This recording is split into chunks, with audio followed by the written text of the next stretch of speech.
आज संडे है, आज के दिन कॉलेज की छुट्टी है उनकी। अच्छा तो क्या हुआ, कम से कम आज जल्दी तो उठ जाना चाहिए। उसे कोई कसम देकर गया है क्या कि संडे को जल्दी नहीं उठ सकते? उसे जाकर उठा और बोल कि नहा धोकर आए, मेरे साथ मंदिर चले। अच्छा ठीक है माँ जी, जाती हूँ, अभी बोल कर आती हूँ।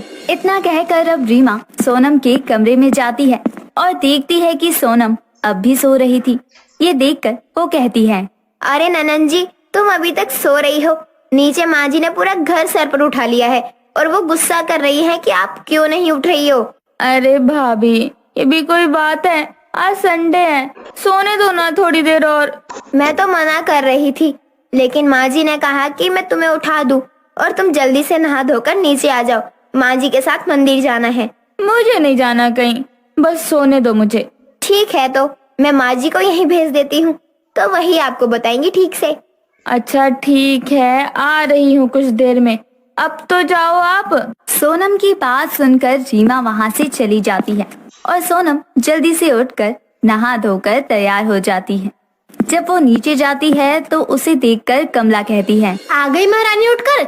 संडे के दिन भी 11 बजे तक सोती है, शर्म नहीं आती? भाभी पूरा दिन काम करती रहती है, या फिर मेरे साथ मंदिर ही चल लिया कर।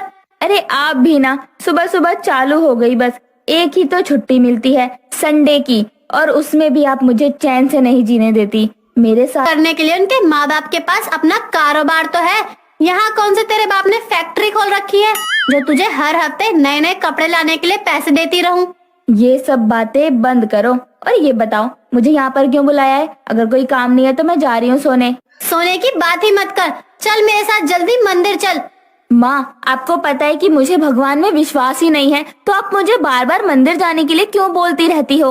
अरे तू तो है ही नास्तिक, इसका मतलब ये थोड़ी है कि हम भी नास्तिक हो जाए। चल मेरे साथ चुपचाप। इतना कहकर अब कमला सोनम को अपने साथ ले जाती है।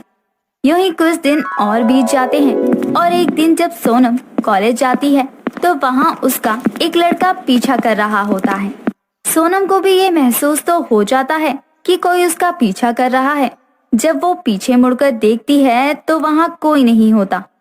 वो फिर से आगे चलने लगती है, तभी पीछे से कोई आकर उसे कमर से पकड़ लेता है। ये देखकर सोनम कहती है, तुम पागल हो क्या? डरा दिया मुझे, ऐसे अचानक से कोई आता है क्या? अरे यार, तुम भी ना छोटी छोटी बातों पे चिढ़ जाती हो, मुझे महसूस नहीं कर पाती क्या? अगर मैं तुम्हें महसूस नहीं कर पाती ना, तो जब तुमने मुझे पकड़ा था ना, तभी एक जोर का तमाचा जड़ देती तुम्हारे गाल पर।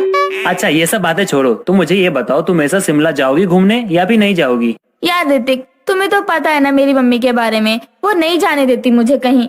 अरे तो कह देना ना, तुम्हारी दोस्त भी जा रही है साथ में घूमने के लिए, फिर तो मना नहीं करेगी ना। ठीक है ऋतिक, तुम कहते हो तो एक बार मैं माँ से बात करके देख लेती हूँ। इतना कहकर अब सोनम वहाँ से अपने घर चली जाती है और घर आकर वो अपनी भाभी से कहती है, भाभी आपकी एक हेल्प चाहिए। मैं ये जानती हूँ कि सिर्फ आप ही मेरी मदद कर सकती हैं, तो प्लीज। क्या बात है सोनम, कुछ पैसे चाहिए क्या तुम्हें? नहीं भाभी, वो मेरी कुछ दोस्त है और मैं बाहर कहीं घूमने जाना चाहते हैं कुछ दिनों के लिए बस, तो उसके लिए आप माँ से बात कर सकती हो। मुझे पता है वो आपकी बात जरूर मानेंगी। ये तो थोड़ा मुश्किल है सोनम, लेकिन मैं एक बार बात करके देखूंगी, लेकिन मुझे नहीं लगता कि माँ जी मानेंगी। भाभी मेरे लिए बस एक बार माँ को मना लो। सोनम के कहने पर अब रीमा अपनी सास के पास सोनम के लिए बात करती है और बहुत मनाने पर कमला हाँ भी कर देती है। कुछ ही दिनों बाद सोनम अपने बॉयफ्रेंड ऋतिक के साथ शिमला घूमने के लिए निकल जाती है। 3 दिनों तक दोनों शिमला में रुकते हैं और जब सोनम घर वापस आती है कि उसने अपने एक दोस्त के बेटे के साथ उसका रिश्ता तय कर दिया है।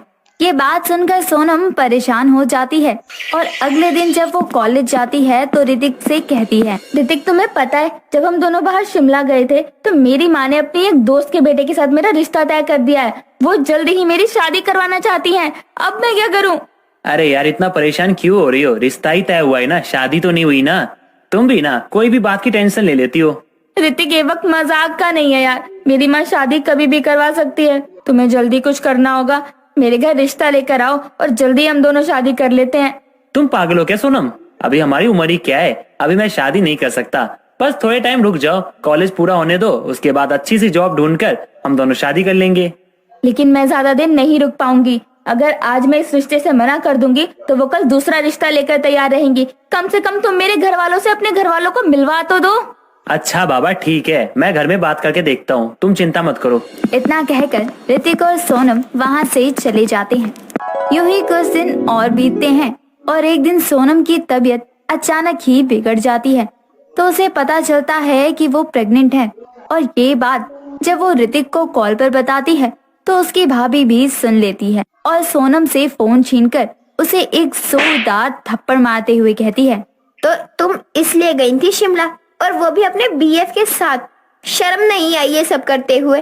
अरे इतनी ही जल्दी थी ये सब करने की तो शादी क्यों नहीं की उसने? भाभी वो शादी से मना कर रहा है, मुझसे गलती हो गई, मुझे माफ कर दो। अब कुछ कर भी तो नहीं सकते, चलो मुझे उसके घर लेकर चलो। इतना कहकर अब दोनों ऋतिक के घर जाती हैं और उसकी माँ और पिता को सब कुछ बताती हैं। जिसके बाद ना चाहते हुए भी ऋतिक और उसके घर वालों को शादी के लिए राजी होना पड़ता है और वो सोनम के घर उसकी शादी की बात करने आते हैं। लेकिन सोनम माँ बनने वाली थी तो उसकी शादी जल्दी करवाने के लिए वो पंडित के पास जाते हैं। लेकिन 9 महीने से पहले कोई भी अच्छा मुहूर्त नहीं मिलता, जिस वजह से रीमा ऋतिक की माँ और कमला से कहती है, माँ जी अब जो होना था सो हो गया। शादी तो 9 महीने से पहले होने नहीं वाली, उससे पहले ही ननन जी का बच्चा इस दुनिया में आ जाएगा। और आंटी जी अब ये आपके बेटे का ही बच्चा है तो क्यों ना ननन जी की गोद भराई भी कर देते हैं। लगता है तुम ठीक कह रहे हो, आज नहीं तो कल ये बच्चा और माँ हमारे घर में आने वाले हैं। वो बात अलग है कि बाकी माँ की गोद भराई शादी के बाद होती है और हमारी होने वाली बहू की शादी से पहले हो जाएगी। रीमा की बात को सही मानकर रानो और कमला सोनम की गोद भराई करवाते हैं।